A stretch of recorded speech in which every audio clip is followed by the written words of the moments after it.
হরিও অখণ্ড সংহিতা বা শ্রী শ্রী স্বামী স্বরূপানন্দ পরমহংস দেবীর উপদেশ বাণী ঊনবিংশ খণ্ড। আশ্রম আত্মবলিদানের যুপকাষ্ঠ। ঢাকা জেলান্তর্গত মুন্সিগঞ্জ নিবাসী অপর এক পত্র লেখকের পত্রের উত্তরে শ্রী শ্রী বাবামণি লিখিলেন, আমরা দরিদ্র, আমাদের অতিশ্রম হইবেই, অল্প লোক দিয়ে আমাদের বেশি কাজ করিতে হইবেই। আশ্রম সরকারি অফিস নহে যে যতগুলি লোক প্রয়োজন ততগুলি লোক নিয়োজিত হইবে। সরকারের অর্থবল উপযুক্ত সংখ্যক বা অধিক কর্মচারী নিয়োগে তাহাদিওকে সমর্থ করিয়াছে। প্রতিটি সম্ভাবিত ব্যক্তির কাছ হইতে কর আদায় করিয়া নেয়া তাহারা বিপুল ধন ভাণ্ডার হাতের কাছে পাইতেছেন। আমরা কর চাহিব কাহার কাছে? কেনই বা লোকে আমাদিগকে অর্থ দিবে? অর্জন করিয়া যদি লইতে পারি তবে সেই অর্থই মাত্র প্রত্যাশিত, কিন্তু অর্জন করিতে হইবে সৎভাবে, এবং ইহাও জিজ্ঞাস্য থাকিয়া যায় যে আমাদের সমগ্র শক্তি প্রয়োগের দ্বারাও সদুপায়ের কতটুকু অর্থ আমরা অর্জন করিয়া নিতে পারি। বিপুল বৃত্ত নিশ্চয় কদাচ আমাদের দ্বারা অর্জিত হইবার সম্ভাবনা নাই। প্রকৃত প্রস্তাবে আশ্রমগুলি আমাদের আত্মবলিদানের যুপকাষ্ঠ। এইগুলি আমাদের ধন, যশ, প্রতিপত্তি বা কীর্তি অর্জনের উপায় নয়।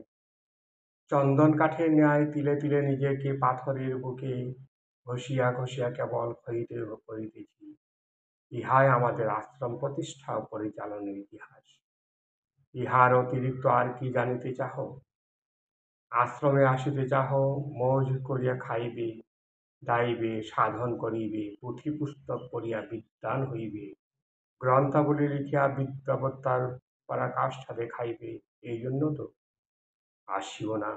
ঘরে বসে এসব কাজ করো, ঘরে বসে এগুলি সব কটাই করা যায়।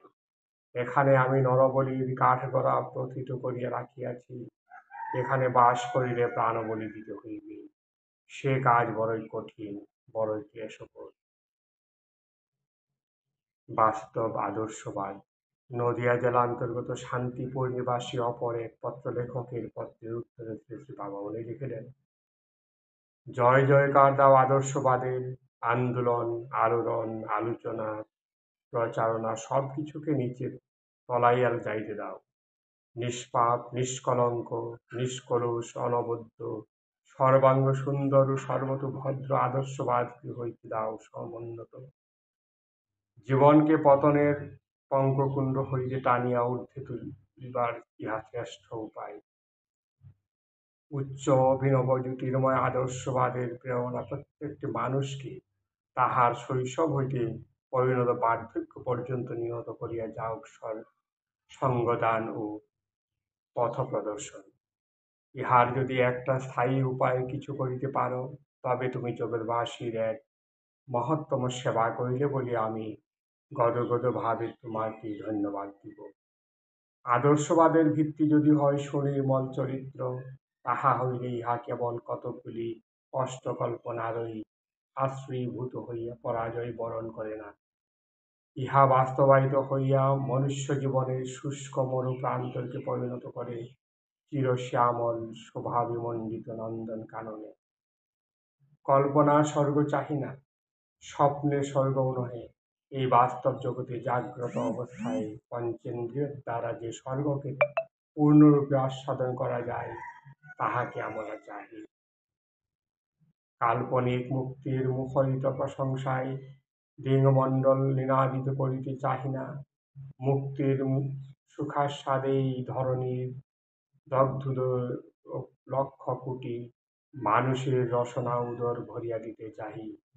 আমাদের আদর্শবাদ মানুষের আদর্শবাদ, যোদ্ধার আদর্শবাদ, পরাজয়হীন দিগ্বিজয়ীর ত্রিভুবন পরিক্রমণের আদর্শবাদ, যাহা আপনাকে পর না করিয়া পরকে কেবল আপন করে এবং বিশ্বের সকলকে আপন জানিয়া নিজেকে বিশ্বের কুশলে উৎসর্গ করে। হরি ওম।